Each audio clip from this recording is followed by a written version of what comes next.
Estaba llorando en mi cocina cuando me pidió la casa. No hacía escándalo ni sollozaba. Simplemente dejaba que las lágrimas cayeran despacio, con cuidado, como si supiera exactamente cuándo y cómo usarlas.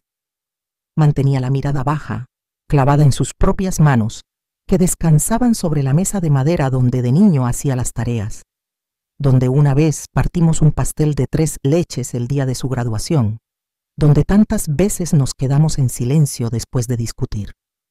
Esa mesa había resistido más que algunos matrimonios, y ahora estaba cargando con una petición que no supe ver venir. Me dijo que la casa lo era todo para él, que ahí era donde se sentía más seguro, más en paz. Me dijo que no soportaría que alguien más viviera ahí si algún día yo ya no estaba. Y entonces me miró, de frente, como lo hacía cuando era niño y tenía miedo de las tormentas. Esa mirada me removió cosas que creía dormidas. Quiero que los niños también la conozcan, me dijo, con la voz entrecortada. Si me la cedes, te prometo que vendremos cada domingo, todos. Va a ser bueno para ellos, y para ti también. Recuerdo que estiré la mano hacia el cajón de los cubiertos y saqué una servilleta de papel, una de esas baratas que a él le gustaban porque odiaba las de tela. Se la deslicé por la mesa sin decir nada. Él se rió bajito, como avergonzado, como si ya supiera lo que yo estaba a punto de hacer. Y yo asentí antes de pensar demasiado. La idea de tener de nuevo risas infantiles corriendo por el pasillo, de servir mole los domingos sin que sobrara para toda la semana, de no pasar otra Navidad sola. Me aflojó el juicio. Al día siguiente, llamé a una notaría en el centro y agendé la cita. Me pidió que no le avisara a su hermana, que después se ponía celosa. Yo confié en que sabría manejarlo con ella después. No dudé. Nunca pensé que ese gesto de amor mío fuera a ser otra cosa más que una nueva etapa, una forma de acercarlo otra vez a mí. Me llamo Elena Márquez. Tengo 80 años y ya casi no hablo, a menos que alguien me pregunte directamente. Pero hoy voy a decir esto, porque lo he tenido atragantado desde hace mucho. Le di a mi hijo la casa donde creció, donde tejí su infancia con mis propias manos, y después de firmar los papeles, no volvió nunca más. Nunca lo he dicho en voz alta, pero esta es la verdad. Todo comenzó el día en que se sentó frente a mí con lágrimas en los ojos y promesas en la lengua. Empezó en esa mesa, con sus manos temblando apenas y con mi necesidad de creer que todavía me necesitaba, de creer que aún tenía un lugar en su vida. Ese fue el principio. Firmamos los papeles un viernes por la mañana. La notaría estaba en una calle vieja de la colonia americana, con pisos de mosaico desgastados y un ventilador que apenas zumbaba desde el techo. Me había puesto mi blusa de encaje verde, la que usaba en los cumpleaños, y hasta me pinté un poco los labios. No para él, sino porque algo en mí sentía que aquello era un momento importante, como cerrar un ciclo. Me temblaban los dedos al sostener la pluma, pero no por duda. Lo hacía con amor, creyendo que con ese acto estaba asegurando algo bonito para los dos. El notario, un hombre joven con lentes delgados, me ofreció explicarme cada cláusula. Alcancé a ver su mirada fugaz hacia mi hijo, como esperando que él me animara a escucharlo. Pero Mateo le cortó la palabra con una sonrisa apresurada. «Todo está bien, ya lo revisamos en casa», dijo, y yo no quise contrariarlo. Pensé que era su manera de protegerme, de hacer que todo fuera más fácil. Al salir me abrazó más fuerte de lo que lo había hecho en años. «Gracias, ama», murmuró contra mi hombro. Y luego, «Nos vemos el domingo, los niños están emocionados, voy a traer el pastel de chocolate que te gusta». Asentí y le sonreí, aunque una parte de mí ya empezaba a contar los minutos para ese domingo. Esa noche horneé un pie de durazno con la receta de mi madre. La tenía escrita a mano en un papel que ya estaba manchado de mantequilla y harina. Lo coloqué con cuidado en el horno, asegurándome de que quedara bien dorado, como a los niños les gustaba. Lavé las cortinas, Saqué los platos buenos del aparador y puse en el centro de la mesa un florero con geranios frescos. El domingo no podía llegar lo suficientemente pronto. Me desperté antes del amanecer. Me puse mi falda larga de lino y tejí el cabello en una trenza baja, como hacía cuando Mateo era niño, y me decía que me veía como una señora de cuentos. El reloj marcaba las 11 cuando serví el café. A las 12, el aroma del pay ya llenaba la casa. A la 1, lo guardé para que no se enfriara demasiado. A las 2, saqué el teléfono para asegurarme de que no hubiera llamado. Nada, ni un mensaje. A las 3, me senté junto a la ventana y miré hacia la calle. Cada auto que pasaba me parecía el suyo, cada sombra una señal. Pero no llegó. Nadie tocó la puerta. Ninguna risa rompió el silencio. Cuando el sol empezó a bajar, cubrí el pay con papel aluminio y lo guardé en el refrigerador. Me cambié la ropa, doblé el mantel y apagué las luces. Esa noche comí sola. Solo una rebanada, por no desperdiciar. El resto se quedó ahí, intacto, como la promesa. La semana siguiente no lo llamé. Me repetí que debía darle espacio. Tal vez algo se le cruzó. Los niños se podían haber enfermado, o quizás se les hizo tarde. No era necesario pensar mal. Así me decía una y otra vez, mientras remojaba los frijoles y doblaba la ropa. Me mantuve ocupada para no mirar el reloj tanto. Cada vez que sonaba el teléfono, el corazón me daba un salto, pero no era él. El domingo siguiente volví a hornear. Esta vez hice pan de plátano, el favorito de Camila, su hija menor. Compré jugo de naranja natural que según él no podía faltar. Preparé todo con el mismo cuidado de siempre. Limpié los cristales, barrí la entrada, sacudí los cojines del sillón. Me senté cerca de la ventana desde las 10, con la blusa blanca que me regaló para el Día de las Madres hace 3 años. A las 3 de la tarde ya no tenía excusas. No había tráfico que explicara el retraso. No había lluvia. El cielo estaba claro. El teléfono enmudecido. Entonces me convencí de algo nuevo. Seguro lo había olvidado.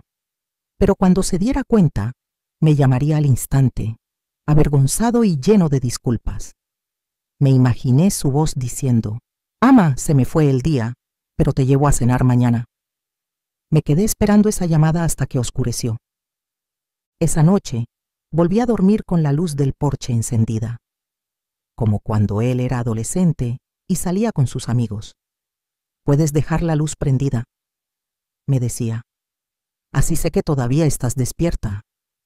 Y yo lo hacía, aunque me venciera el sueño en la mecedora.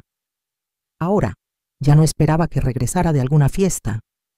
Solo dejaba la luz por si acaso, por si de verdad pensaba venir y se le hacía tarde. La tercera semana fue más difícil. Pensé en llamarlo yo, pero no quería parecer molesta. Me dije que una madre no debe exigir cariño, que el amor debe nacer solo, no por obligación. Eso es lo que siempre me enseñaron. Pero dentro de mí algo empezaba a crujir. Le mandé un mensaje corto. Solo decía: «El domingo hice arroz con leche. Te guardé un poco por si venías». Nunca recibí respuesta. Me pregunté si tal vez lo había presionado sin darme cuenta. Si al entregarle la casa, también le puse encima una carga que no quería. Tal vez lo hice sentir en deuda. O tal vez, simplemente, ya no tenía lugar para mí en su vida y no sabía cómo decirlo.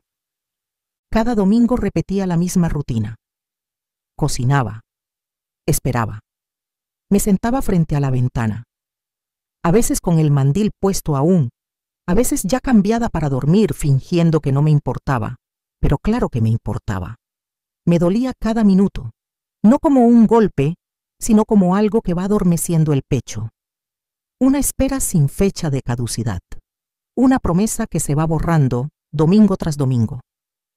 Esa mañana en la notaría, todo ocurrió tan rápido que apenas recuerdo los detalles. Mateo me había dicho que ya había hablado con el notario con anticipación, que solo era cosa de firmar. Yo confié en él. No vi razón para revisar demasiado. Si mi propio hijo me pedía algo con esa emoción, ¿quién era yo para poner trabas? Recuerdo que el notario me entregó una carpeta con varios documentos. Me dijo que podía leerlos con calma o llevarlos a casa para revisarlos. Pero Mateo puso una mano sobre la mía, suave pero firme, y me dijo: «Confía en mí, ama. No hay nada raro, solo lo básico». Y yo, claro, confié. Siempre lo había hecho, desde que era niño, desde que me pedía permiso para ir a casa de su amigo Rubén y me juraba que haría la tarea después. Siempre le creí.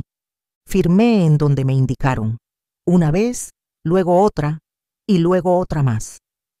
El último papel venía dentro de un sobre sellado. El notario lo colocó sobre la mesa y dijo: «Aquí están las copias para usted, doña Elena». Mateo tomó el sobre antes que yo y lo metió en su mochila. «Yo se las dejo luego en casa», dijo, sonriendo. No insistí. Nunca volví a ver ese sobre. Durante los primeros días no pensé mucho en eso. Me concentré en mantener la casa lista por si Mateo decidía llegar en cualquier momento. Cambié las sábanas de la cama de visitas, lavé las toallas grandes que usaban los niños y hasta mandé arreglar la regadera del baño pequeño. La casa estaba lista para recibirlos. Yo también. Pasaron 2 semanas más. El timbre no sonó. El teléfono no vibró. Empecé a sentir una incomodidad distinta, algo más allá de la tristeza, una sospecha suave que apenas se insinuaba. Una noche me senté en la sala y me obligué a repasar en mi cabeza todo lo que firmé. Traté de recordar los términos, las palabras legales que el notario mencionó, pero que yo no pedí que me explicaran. ¿Qué decía exactamente? ¿A qué renuncié? Pensé en llamar a un abogado. Luego me detuve. ¿Qué iba a decir? Que tal vez mi hijo me había engañado. Solo imaginarlo me dio náuseas. No podía permitir esa idea. Prefería pensar que estaba ocupado, que algo más urgente se le había atravesado. Algo que pronto se resolvería. Y sin embargo, cada vez que miraba esa mochila que él cargaba, tan bien organizada, tan meticulosamente cerrada, me volvía a doler la imagen del sobre desapareciendo entre sus cosas. No era solo un papel. Era una parte de mí que ya no tenía acceso a nada, ni a la casa, ni a la verdad, ni a él. 14 meses han pasado desde que firmé esos papeles. Ahora vivo en un pequeño departamento en la colonia Santa Tere, cerca del mercado. Tiene un solo cuarto, una cocina que apenas alcanza para 2 cazuelas y una ventana que da a la azotea del edificio de al lado. No es feo. Es limpio, tranquilo y tiene buena luz en la mañana. Pero no es mi casa. No es la casa donde colgué las fotos de mi boda, ni donde vi a mis hijos dar sus primeros pasos. No es el lugar donde esperé cada Navidad a que todos llegaran para cenar. Después de mudarme, guardé algunas cosas, una caja con fotos, otra con los manteles bordados por mi madre y mi radio viejo. Todo lo demás quedó atrás. Mateo dijo que no me preocupara, que él se encargaría de todo. Nunca supe qué hizo con los muebles, con mis libros, con la mecedora azul donde solía tejer. No pregunté, no quise saber. Al principio creí que me costaba adaptarme al espacio nuevo por nostalgia. Pensé que era normal sentirse fuera de lugar. Pero con el tiempo entendí que no era el tamaño, ni el silencio. Era la ausencia. Era el eco constante de una promesa rota que se repetía en mi cabeza cada domingo por la tarde.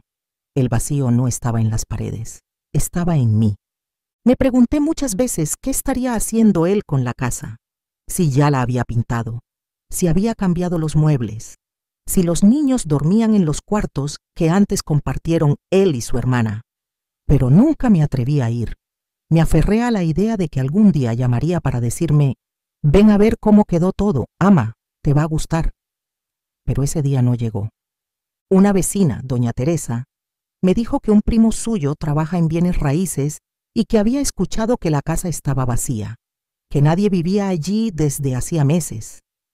Le agradecí la información, aunque por dentro me dolió. Pensar que ese lugar lleno de historia, de fotos en las paredes y manchas de mole en el mantel, ahora estaba en silencio. Me quebraba en pedazos pequeños. Pensé en pasar un día por ahí, solo para ver con mis propios ojos. Pero algo me detenía. No quería enfrentar lo obvio. No quería ver la puerta cerrada, el jardín seco, las ventanas cubiertas. Era más fácil imaginar que todo seguía en su lugar, esperando. La última vez que hablé con Mateo fue cuando firmamos los papeles. Desde entonces, ni un mensaje, ni una visita. A veces me despierto con el impulso de llamarlo, pero mi dedo se detiene antes de marcar. Si no le importa la casa, ¿cómo le voy a importar yo? Y así, la casa que construí con tanto esfuerzo, que llené con risas, discusiones, aromas y memorias, se fue enfriando, primero en las paredes, luego en el alma. Y ese frío tan lento y silencioso es el que más duele. No sé exactamente qué me llevó a hacerlo. Tal vez fue la necesidad de cerrar algo, de mirar el vacío de frente. Una tarde de marzo, sin avisarle a nadie, tomé el camión que pasa por Chapultepec y me bajé 3 cuadras antes de llegar a la antigua casa. Caminé despacio. Había un calor tibio en el aire, de esos que traen olor a tierra mojada y a nostalgia. Las jacarandas empezaban a florecer. Me sentí vieja, más vieja que nunca, con el alma llena de nombres que ya no se pronuncian. Doblé en la calle donde viví casi toda mi vida. Nada parecía haber cambiado, pero todo se sentía distinto. Las paredes conservaban el mismo color crema, aunque ya algo opaco, y el portón seguía pintado de verde, con un par de rayones nuevos. Pero era el silencio lo que más pesaba. No se oían voces, ni una televisión encendida, ni siquiera música de fondo. Solo el canto de un pájaro y el murmullo lejano de una licuadora. Crucé la acera sin pensar y me detuve frente a la casa. No me acerqué más. No quería invadir, aunque ya no fuera mía. Me quedé allí, de pie, sintiendo cómo el concreto bajo mis zapatos parecía recordar mis pasos. La luz del porche estaba apagada. El foco colgaba, ladeado como olvidado. Las persianas, cerradas por completo. Las plantas del jardín delantero estaban secas, como si nadie hubiera regado en meses. No había bicicletas, ni zapatos pequeños, ni risas desde dentro. Solo una casa dormida. Me quedé 20 minutos parada. Nadie me vio, nadie salió, y él, claro, no tenía idea de que yo estaba ahí. Mientras miraba la fachada, me vinieron a la mente tantas imágenes. Mateo corriendo en calzones por el pasillo. Su hermana llorando porque se le rompió su muñeca favorita. Mi esposo ya enfermo, sentado en la banca del jardín mirando el atardecer sin decir palabra. Todo eso seguía ahí, en mi memoria. Pero la casa parecía haberlo borrado. No lloré. Quise, pero no pude. Lo que sentí no fue tristeza pura. Fue otra cosa. Una mezcla de vacío, incredulidad y una punzada de vergüenza por haber creído tan ciegamente. Me di cuenta de que ya no esperaba verlo salir por esa puerta. Ya no creía que la promesa del domingo estaba viva. Lo único que quedaba era la imagen de la casa en ruinas lentas. Me di la vuelta y caminé de regreso a la parada del camión. No miré atrás. Me dolía el cuello y los pies, pero más que nada me dolía ese silencio entre nosotros que ya no tenía remedio. A veces, el cierre no llega con palabras, ni con abrazos. Llega con una casa apagada y 20 minutos de pie en la banqueta, con la dignidad intacta y el corazón un poco más frío. Lo que más me dolió no fue ver las plantas secas, ni la puerta cerrada, ni el polvo acumulado en las ventanas. Fue esa luz, esa pequeña bombilla colgando del techo del porche, apagada, ladeada, olvidada. Esa luz que durante tantos años mantuve encendida por él. Mateo le tenía miedo a la oscuridad cuando era niño. Un miedo grande, que no se le quitaba ni con cuentos ni con canciones. Cada noche, antes de dormir, me pedía: Puedes dejar la luz prendida, ama. No más la del porche por si tengo que salir al baño. Yo asentía, aunque supiera que no iba a levantarse, que no iba a cruzar el pasillo. Era su forma de sentirse seguro, de saber que alguien lo cuidaba.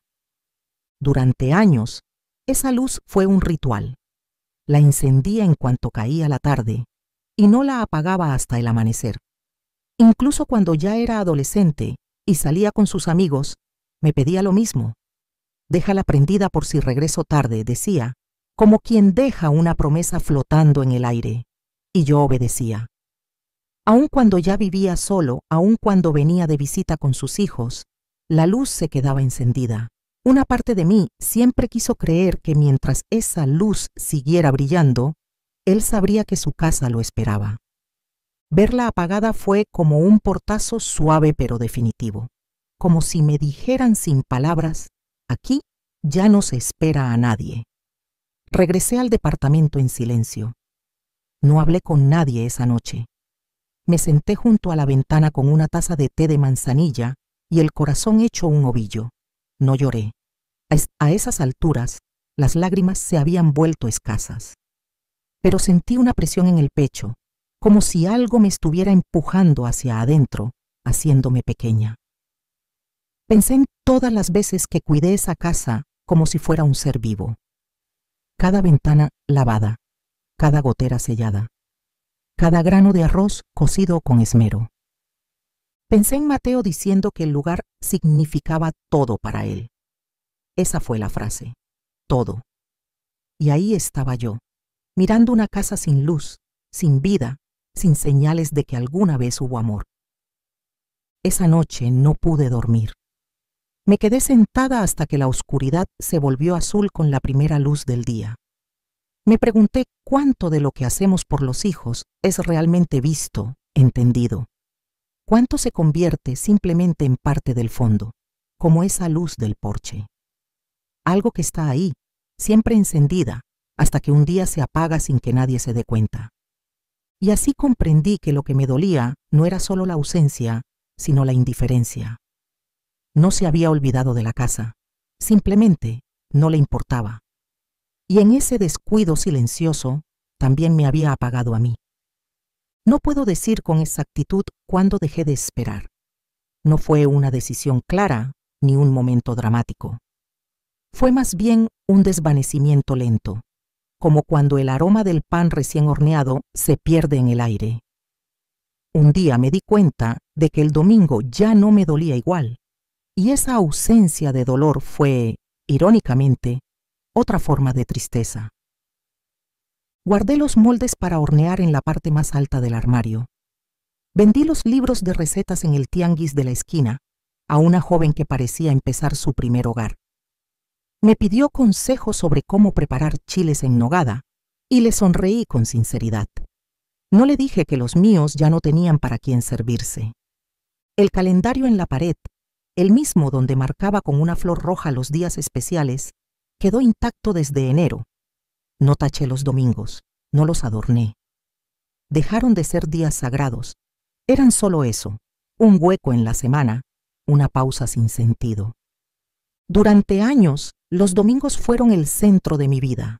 Preparar la comida, poner la mesa, doblar las servilletas, escuchar los pasos subiendo la escalera, las voces cruzándose en la sala, los platos tintineando, el bullicio, el desorden feliz. Y luego, el silencio suave cuando todos se iban, ese que me dejaba el corazón lleno. Incluso cuando las visitas eran breves, supe agradecerlas. Pero ahora el silencio ya no es suave. Es definitivo. Y no viene después de la risa, sino en su lugar. Un domingo cualquiera, me levanté, tomé café con pan comprado y no limpié nada. Dejé los trastes sucios en el fregadero y salí a caminar sin rumbo. Pasé por un parque donde unos niños jugaban fútbol. Uno de ellos me recordó a Mateo cuando tenía 8 años, con los calcetines caídos y el cabello sudado. Cerré los ojos por un momento, como si pudiera retener esa imagen, pero se deshizo pronto. Volví a casa al anochecer. Me senté frente al ventilador viejo y me puse a tejer, aunque ya no supiera para quién. Las agujas se movían por costumbre, como lo hace una madre cuando el cuerpo recuerda lo que la esperanza olvida. Esa noche ya no encendí la luz del porche. Fue la primera vez en décadas. Me detuve frente al interruptor, mi dedo a centímetros, pero no lo toqué. Apagarla no fue una derrota, fue un gesto de realidad, la aceptación de que, al menos por ahora, nadie iba a volver. Y así, el domingo murió. No con un grito, ni con una despedida. Murió en silencio, entre moldes guardados, recetas vendidas y un interruptor sin tocar. Y aunque el corazón lo sintió, ya no tuvo fuerzas para llorarlo. Solo se acomodó al nuevo ritmo, uno en el que no se espera a nadie. Las tardes son más largas ahora, no por el sol, sino por la ausencia de voces, de pasos, de cualquier interrupción. A veces me siento en el sillón junto a la ventana y me quedo mirando el portarretratos que tengo sobre la mesita. Es una foto vieja, gastada por el tiempo, con los bordes doblados. Mateo tiene 8 años en ella. Está en la entrada de la casa, con los pies descalzos y una sonrisa abierta, mostrando los dientes chuecos. Yo estoy detrás de él, apenas visible, saliendo con un trapo en la mano y la cara cansada. Fue un domingo, lo recuerdo, porque ese día hicimos pozole y su hermana se cayó en el jardín. Tomo ese portarretratos algunas noches y le hablo bajito. No es una conversación, no hay reclamos. Es más bien una confesión muda, como quien le habla a un altar. Le cuento cosas sencillas, qué comí, si dormí bien, si me encontré a alguien conocido en la calle. A veces me atrevo a decirle que lo extraño. No como adulto, sino como ese niño que corría hacia mí con los brazos abiertos y los zapatos en la mano. Lo veo y me pregunto en qué momento dejamos de hablarnos con la verdad. ¿En qué punto las promesas empezaron a sonar más como excusas? Me cuesta aceptar que esta distancia no nació de un pleito, de un malentendido. Nació de su silencio, cultivado con paciencia, como si me fuera empujando hacia afuera, poco a poco, sin necesidad de gritos. Recuerdo que al mudarme al departamento, envolví esa foto con cuidado. Fue de las pocas cosas que traje conmigo. Las otras quedaron en cajas que nunca supe si él revisó. Pero esa imagen, esa no podía dejarla. Era el testigo más fiel de todo lo que dimos, de todo lo que fuimos, antes de que el abandono se disfrazara de olvido. He intentado justificarlo de 1000 maneras. El trabajo, los niños, el cansancio. Me digo que la vida moderna es así, que los hijos no tienen tiempo, que no es personal. Pero por dentro, sé que sí lo es, porque amar también es acordarse, también es aparecer, y él no aparece, no llama, no escribe. Esa foto no ha envejecido como nosotros. Mateo sigue ahí, joven, despreocupado, sonriendo sin saber lo que vendría. Yo la miro con ternura, pero también con una tristeza tranquila, una que ya no busca explicación.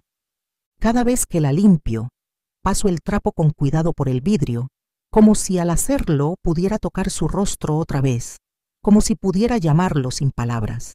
Pero el vidrio está frío, y su silencio más. Así que el portarretratos se ha vuelto mi compañero más constante. No me responde, pero tampoco se va.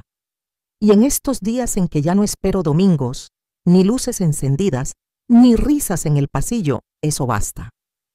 Eso consuela. Aunque sea un poco, no fue de un día para otro. La verdad se fue formando despacio, como esas manchas de humedad en la pared que primero parecen una sombra y después terminan cubriéndolo todo. Empecé a recordar detalles que antes pasaba por alto. Situaciones pequeñas que, vistas desde hoy, ya anunciaban lo que vendría. Mateo siempre fue hábil con las palabras. Desde niño sabía cómo doblarme el corazón. No más esta vez, ama. Te lo pago en cuanto cobre. Es solo un préstamo. Y yo, tonta o amorosa, según se quiera ver, siempre le creí. Le pagué la inscripción a la universidad cuando dijo que la beca no alcanzaba. Le ayudé con el enganche del carro cuando juró que lo necesitaba para llevar a los niños.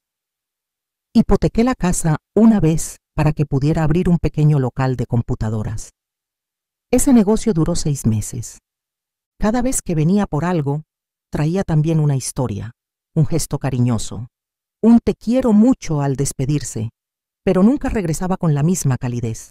Siempre había un nuevo motivo, una nueva urgencia. Y yo, por no perderlo, por seguir siendo necesaria, abría la cartera y callaba. Cuando me pidió la casa, pensé que era distinto. No venía por dinero, venía por raíces, por historia, o eso quise creer, pero ahora veo que fue igual. Solo que esta vez no había marcha atrás. Una tarde, mientras lavaba una taza con la imagen desdibujada de la Virgen de Zapopan, me sorprendí pensando en que tal vez nunca tuvo intención de visitarme, que su promesa fue solo una moneda de cambio, dicha con voz baja y lágrimas oportunas. Esa idea me revolvió el estómago. No quería aceptarlo, pero la lógica se impuso. Si alguien te extraña, te busca. Si alguien te quiere cerca, te hace espacio. Él no hizo nada de eso. Y así, esa verdad se instaló en mí, sin gritos, sin drama, como una puerta que se cierra sola con el viento. Ya no era una madre esperando. Era una mujer que había dado demasiado a cambio de migajas. Y al fin lo estaba entendiendo. Me senté a escribirla una noche de lluvia. No fue planeado. Tenía la libreta entre las manos y de pronto las palabras empezaron a salir. No con rabia, sino con calma, como si por fin pudiera decir todo lo que nunca dije. Mateo, comencé, no te escribo para pedir explicaciones. Ya no las necesito. Solo quiero dejar por escrito lo que siento, porque el silencio me pesa más que cualquier enojo. Le conté que había esperado cada domingo durante más de un año, que preparé comida, que limpié la casa, que revisé el teléfono más veces de las que podía contar. Le hablé del portarretratos, de la luz del porche, del pay de durazno que aún no tiro. Le dije que no lo odio, pero que me duele, que lo que más me ha herido no fue su ausencia, sino su indiferencia. Recordé en la carta las veces que le presté dinero, que firmé por él, que mentí por protegerlo, no como reclamo, sino como inventario del amor que di. Le dije que yo también soy una persona, que no estoy aquí solo para dar sin recibir, que el cariño se demuestra, no se promete. Cuando terminé de escribir, no lloré. Solo me quedé mirando la hoja, como si esa tinta fuera capaz de revertir algo. La doblé en 4 partes y la guardé dentro del portarretratos. No era una carta para enviar, era una carta para mí, para no olvidar lo vivido, para cerrar el ciclo sin necesidad de respuestas. A veces, cuando limpio la mesita donde está la foto, la toco con la yema de los dedos. No la saco, no la releo. Está ahí, como testigo, como escudo, porque aunque él nunca la lea, yo ya dije lo que tenía que decir. Hace poco, empecé a ir a la biblioteca de la colonia una vez por semana. Descubrí que los sábados hay lectura para niños. Me acerqué tímidamente, sin saber si encajaría. Pero la encargada, una joven muy amable, me ofreció una silla y un libro de cuentos antiguos. ¿Quiere leer uno usted?, me preguntó. Asentí sin pensarlo demasiado. La primera vez leí La ratita presumida. Los niños me escuchaban con los ojos muy abiertos, algunos con los pies colgando de las bancas. Me reí. Ellos también. Uno de ellos me preguntó si sabía más cuentos. Le dije que sí, aunque no todos tenían finales felices. Desde entonces, cada sábado me esperan. Me saludan con un «Hola, doña Elena», y se pelean por sentarse cerca. No son mis nietos, pero me escuchan. Me preguntan. Me miran. Y eso me basta. Hay algo reconfortante en la rutina. En el camino al parque, en el ruido de las hojas al pasar las páginas, en el aroma a papel viejo y gelatina de fresa que alguien siempre lleva. No es un reemplazo. No hay forma de llenar el hueco que deja un hijo, pero hay alivio, hay sentido.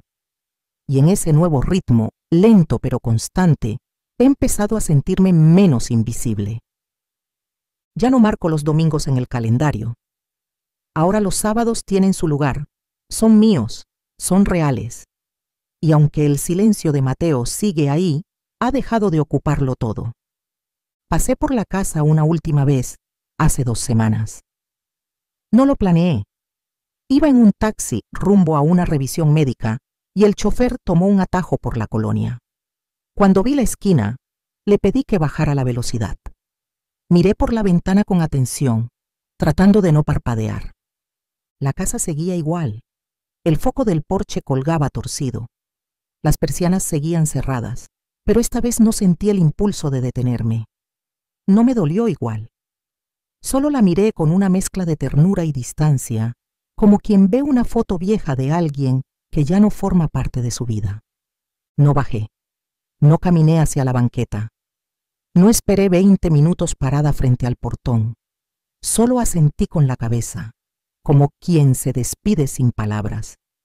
Ya no era mi casa, ya no era mi historia, era solo una estructura, con paredes que alguna vez albergaron amor, pero que ahora estaban vacías. La luz del porche no prometía nada. El jardín no guardaba secretos. Las ventanas no escondían risas. Todo lo que significaba ese lugar estaba dentro de mí, no en sus ladrillos. Y al seguir mi camino, supe que esa imagen, esa última mirada sin nostalgia, era suficiente. No necesitaba regresar. No necesitaba cerrar ninguna puerta. Porque la puerta que más me dolía ya se había cerrado hace tiempo. Y esta vez no me dejaba afuera, me dejaba libre. Hoy es domingo. Me desperté sin mirar el reloj, sin pensar en preparativos, sin sentir ese nudo que durante tanto tiempo me apretó el pecho al abrir los ojos. Preparé café con canela, tosté un pan y me senté en la silla junto a la ventana. Afuera los pájaros picoteaban las migas que alguien dejó sobre la banqueta. El cielo estaba despejado, no había prisa, no esperaba a nadie. El portarretratos sigue en su lugar sobre la mesita. No lo moví, pero ya no lo toco con esa mezcla de esperanza y tristeza. Ahora lo veo como parte de lo que fue, sin amargura. El papel con la carta sigue dentro, doblado exactamente igual. Y aunque no lo releo, saber que está ahí me da una especie de tranquilidad, como si ese gesto hubiese cerrado un círculo que llevaba demasiado tiempo abierto. Puse a calentar agua para el té. Mientras subía el hervor me asomé a la ventana. Vi pasar a una vecina con su nieto de la mano. El niño volteó a verme y me saludó con una sonrisa. Le devolví el gesto y algo en mí se aflojó, como si por fin estuviera respirando con el pecho completo. La casa, aquella casa, ya no me pesa. No me duele imaginarla vacía. No me persigue su silencio, porque comprendí que no es mi lugar lo que me quitaron, sino la ilusión de que el amor siempre vuelve. Y al dejar ir esa ilusión, recuperé otra cosa que había perdido sin darme cuenta, mi dignidad. Durante tanto tiempo me dije que debía esperar, que una madre aguanta, que el amor lo justifica todo, pero no. El amor también tiene límites, también necesita cuidado, atención, presencia. No puede sostenerse solo en recuerdos ni en promesas. Y hoy, por primera vez en mucho tiempo, me siento en paz. No es una paz grandiosa, no es un final de película con música de fondo ni redención milagrosa. Es una paz sencilla, callada, la de saber que di lo mejor de mí, que amé con entrega, que esperé con fe, y que ahora, sin rencores, puedo seguir caminando con lo que queda. Esta tarde iré a la biblioteca. Me toca leer un cuento nuevo. Ya lo ensayé 2 veces. Los niños esperan a la señora que cuenta historias con voz pausada y mirada firme. Y yo, Elena Márquez, he vuelto a ser alguien con un lugar, con un motivo, con una historia propia. No necesito una casa grande para sentirme viva. No necesito los domingos prometidos. Solo necesito esta calma, esta pequeña certeza de que después de tanto dolor callado, encontré lo que realmente importaba. Respeto por mí misma. Y eso, al final, también es una forma de amor verdadero, de amor que no pide nada a cambio, paz, al fin.